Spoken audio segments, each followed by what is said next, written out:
PDRB di Kabupaten Waikanan hampir sebagian besar didominasi oleh sektor pertanian, perkebunan, dan kehutanan. Besarnya 35%. Yang kedua, dari sektor industri pengolahan. Besarnya kurang lebih 23%. Baru setelah itu di sektor perdagangan. Mayoritas core pertanian adalah di bidang perkebunan. Ada lada, ada kopi, karet, tebu, dan kelapa sawit. Demikian juga kondisi IPM, Indeks Pembangunan Manusia di Waikanan, berdasarkan data BPS saat ini besarannya 13,67. Jumlah penduduk Waikanan, Bapak Ibu sekalian, berjumlah 450.000 jiwa. Nah, dan juga IPM-nya, Indeks Pembangunan Manusia, saat ini mencapai 67,19. Oleh sebab itu, tadi sudah dilaksanakan diskusi mengawali pertemuan adanya bagaimana penguatan konektivitas di Waikanan nanti akan adanya penerbangan melalui Bandara Gatot Subroto. Oleh sebab itu, Bapak Ibu sekalian, mewakili pemerintah Kabupaten Waikanan, saya mengusulkan kepada Bapak Ketua DPD sebagai fungsi pertimbangan DPD RI bahwa ke depan Waikanan akan didorong adanya program-program strategis nasional. Apakah nanti itu bandara, apakah nanti itu kawasan industri, apakah itu, dan juga menyampaikan kepada kader-kadernya yang duduk di pemerintah. Berbeda dengan media society. Media society yang menyampaikan dalam bentuk pemberitaan dan sebagainya. Nah, civil society itu lebih perannya adalah bagaimana dia mengawasi dan menyampaikan segala sesuatu dalam bentuk merubah kebijakan itu sendiri. Jadi saya ingin katakan, Waikanan dan Lampung memiliki kekuatan civil society yang tidak sangat luar biasa sekali, yang tidak bisa diremehkan. Oleh karena itu peran dari civil society, LSM, Ormas, gerakan mahasiswa dan sebagainya, di sini ada Universitas Lampung yang memiliki banyak organisasi mahasiswaan, organisasi kepemudaan, itu merupakan political pressure yang bisa menekan pemerintah untuk melakukan pengawasan yang jauh lebih maksimal. Jadi pengawasan itu bisa dilakukan oleh kelompok civil society, khususnya adalah ormas, apakah itu Basor, apakah itu EPU, apakah itu ormas-ormas, termasuk teman-teman di media misalnya dan sebagainya. Jadi saya pikir jangan pernah diam untuk bersuara, sampaikan temuan-temuan itu kepada publik, bermitralah dengan media massa, karena media inilah yang menyampaikan informasi sesuai dengan apa yang ditemukan oleh civil society atau ormas tadi. Jadi saya pikir perannya sangat signifikan sekali dan harus kuat. Ketika civil society itu lemah, pemerintah itu harus semakin kuat. Ketika pemerintah itu kuat, dia akan cenderung abuse, penyalahgunaan kekuasaan, abuse of power. Cenderung dia itu otoriter, cenderung dia itu lebih kepada hegemoni kekuasaan. Oleh karena itu, civil society juga harus kuat sehingga ada keseimbangan antara civil society dan pemerintah dan sebagainya. Nah, kemudian yang kedua terkait dengan transparansi anggaran.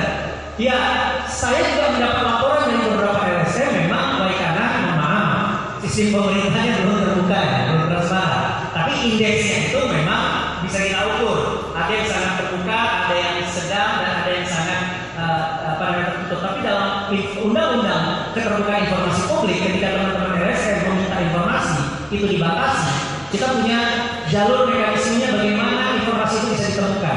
Laporan saja kepada Komisi Informasi, gitu. Ya, itu kita bisa sampaikan bahwa ada ketidaktransparansi, gitu. Atas dasar APBN dan uang rakyat, tidak ada dasar untuk tidak dipublikasi. Jadi semua itu harus dipublikasi termasuk dana desa, Undang-Undang tahun 2004. Jadi teman-teman civil society, teman-teman LSM, Ormas, sering-seringlah mengupdate informasi dan meminta perkembangan apa yang terjadi, karena itu adalah hak publik, hak rakyat. Jadi yang namanya transparansi dan akuntabilitas itu tidak bisa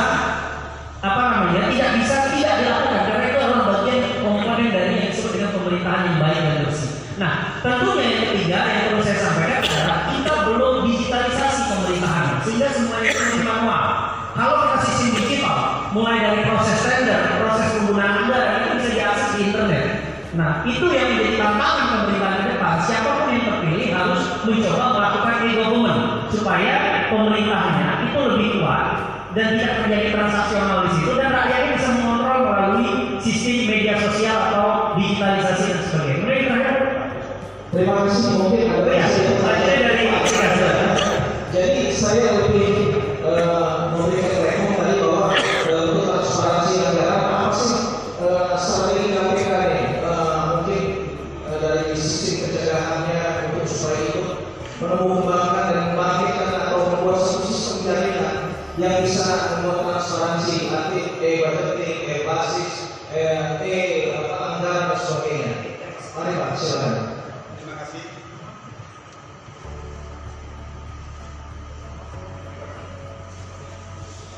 Pada saat itu Menko Polhukam ya, kita sepakat untuk membuat sebuah kesepakatan dalam sebuah seminar nasional di Jakarta yang difasilitasi oleh DPD terkait dengan pencegahan korupsi yang terjadi di daerah. Komite 1 sangat konsen terhadap bagaimana mencegah adanya korupsi yang ada di daerah.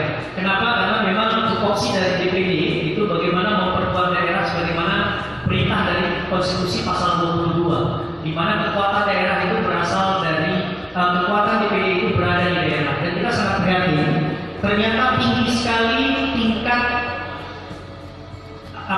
korupsi, praktek-praktek korupsi yang terjadi di daerah.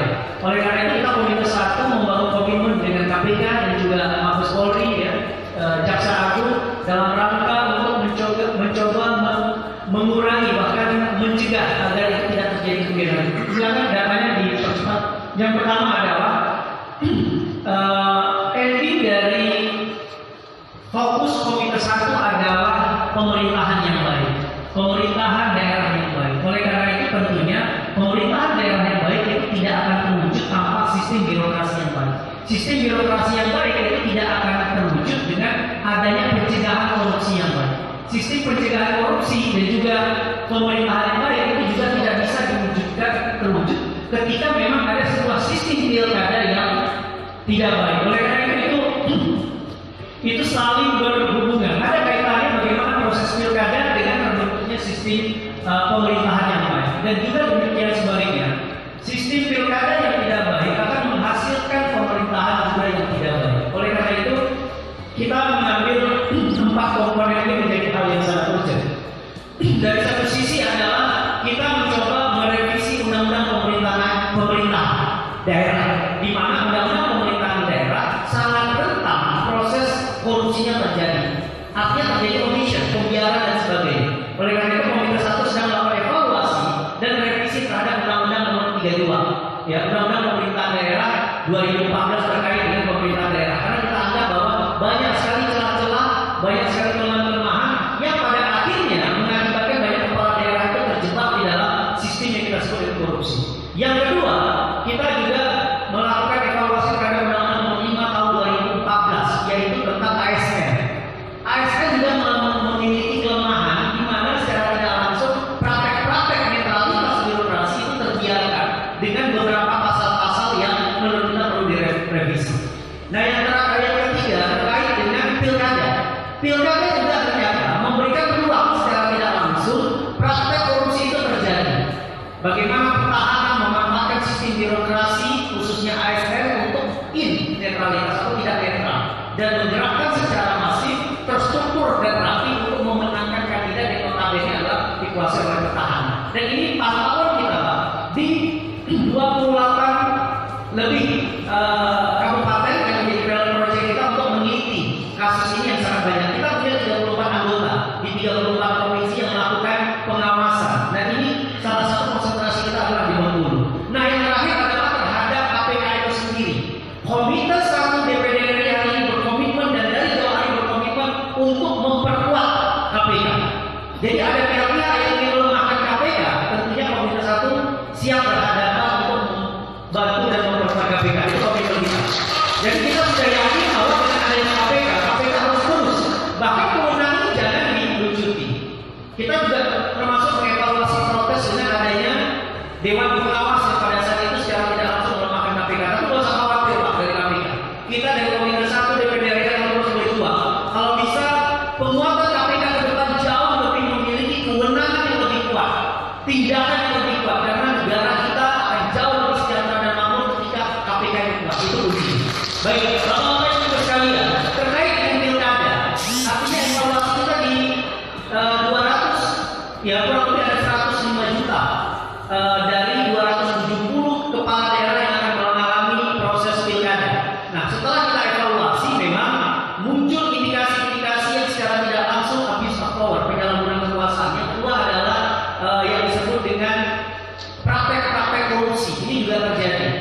Nah, di mana adanya pengambilan anggaran-anggaran daerah ya melalui refocusing dan sebagainya dipergunakan untuk kampanye-kampanye di pilkada 2020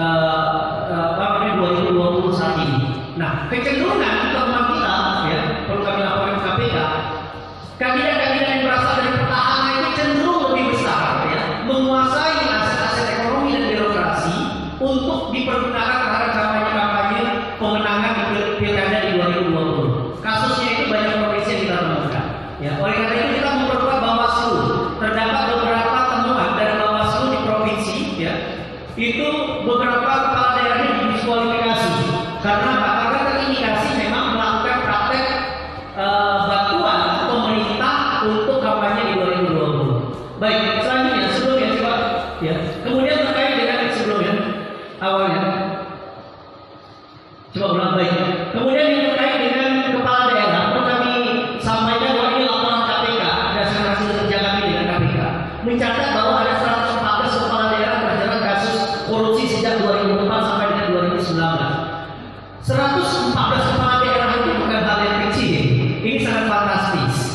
Kita mau turun menjadi 100, turun menjadi 50 dan turun menjadi angka 0. Ini yang menjadi fokus konsentrasi dari Komite 1. Salah satunya adalah memperkuat daerah baik untuk pengelolaan pemerintahan yang baik, di sisi lain juga memperkuat KPK terhadap pengawasan dan pencegahan dan juga penindakan.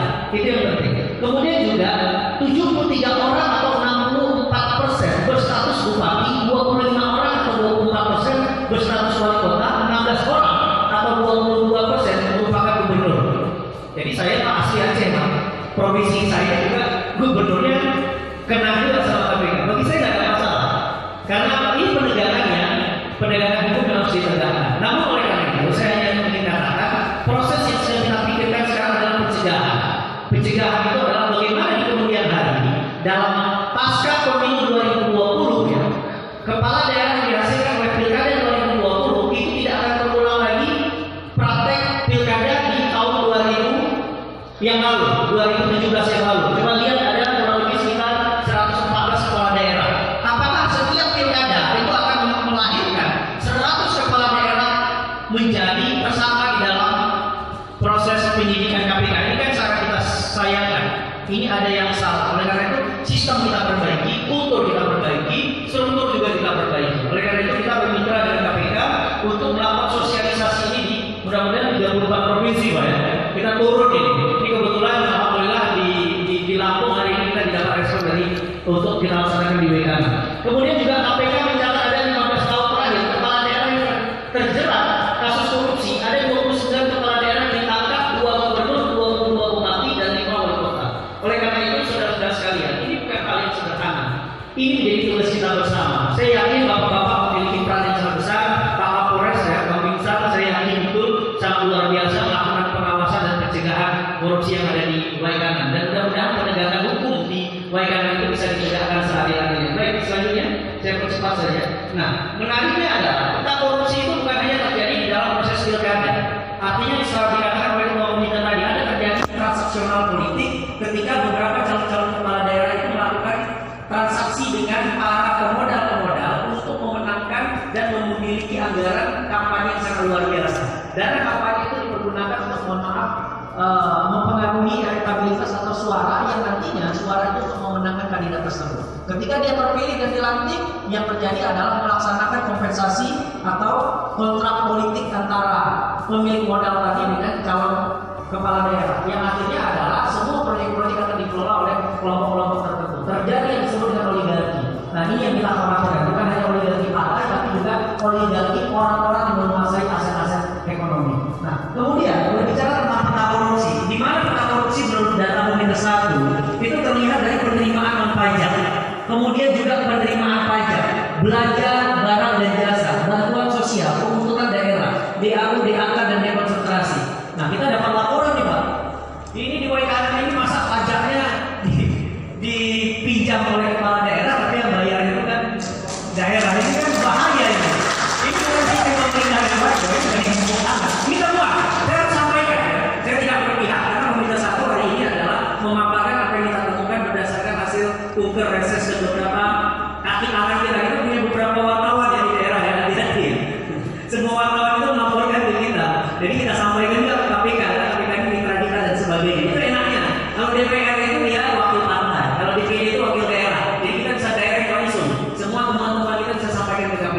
Nah, oleh karena itu saudara-saudara sekalian, itu juga tentang korupsi terkait dengan pajak itu juga harus diperhatikan. Pencegahan itu harus dilakukan, termasuk dengan bantuan sosial, pungutan daerah, baik belanja barang dan jasa serta penerimaan non pajak, itu yang saya harap. Kemudian juga ada DAU, DAK dan dekonsentrasi. Perlu deal proyek ya di sana dengan data berapa persen untuk daerah atau mobil tertentu, berapa persen untuk sponsor dan sebagainya. Itu yang sudah kita cegah supaya tidak terjadi. Jadi memang direct. Saya baru dengar tadi pemaparan dari Waikanan, sangat luar biasa. Kita sangat mendukung dibangunnya bandara udara yang ada di Waikanan. Mudah-mudahan bantuan dari pemerintah ini tepat sasaran dan segera dibangun bandara. Itu komitmen kita dari Komite 1. Yang pasti adalah kita harapkan segala bantuan dari DAU, DAK dan juga demonstrasi yang berasal dari pusat itu benar-benar tepat sasaran dan bisa mesejahterakan rakyat dengan peningkatan pembangunan yang lebih maksimal. Baik, selanjutnya kita percepat saja. Nah, baik, selanjutnya next. Oke.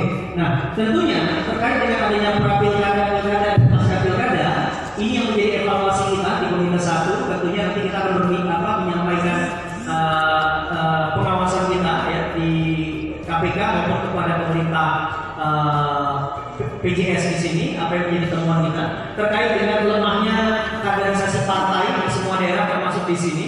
Kemudian juga adanya bahaya calon lain, misalkan calon independen di beberapa kabupaten kota yang kita temukan. Kemudian juga beratnya calon independen. Jadi calon independen juga banyak dibatasi.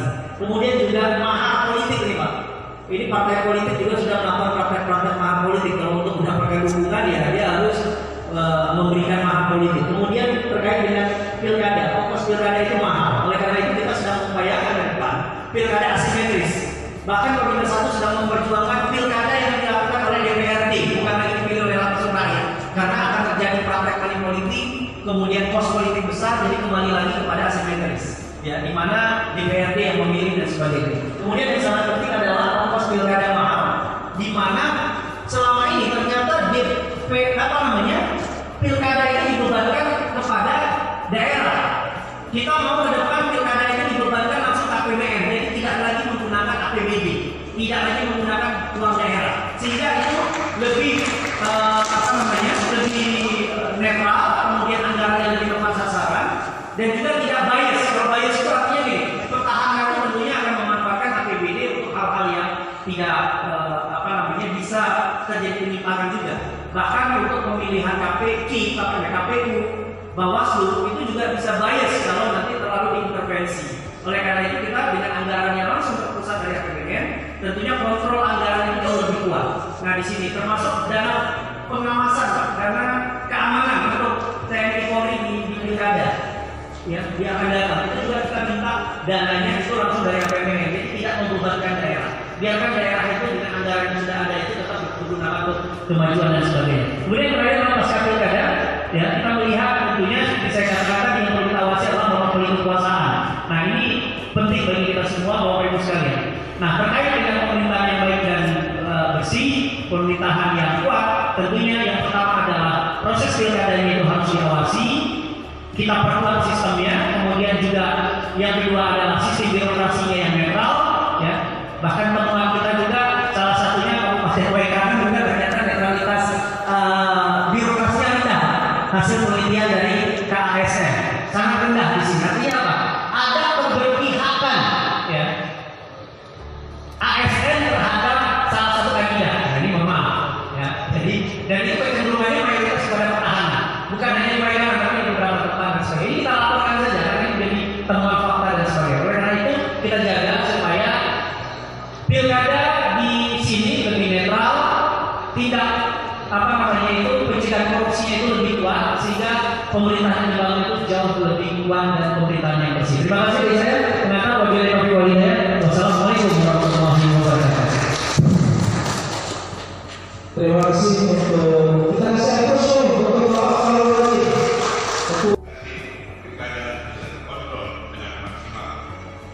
sehingga bukan hanya berhenti di formalitas laporan keuangan di Surabaya. Saya percaya dengan semangat yang sama untuk melakukan perbaikan, maka Indonesia ke depan akan lebih baik. Akhir meridhoi niat dan semangat kita untuk menjadikan Indonesia lebih baik ke depan. Selamat berdiskusi dan semoga membawa manfaat bagi kita semua. Wabillahi taufiq.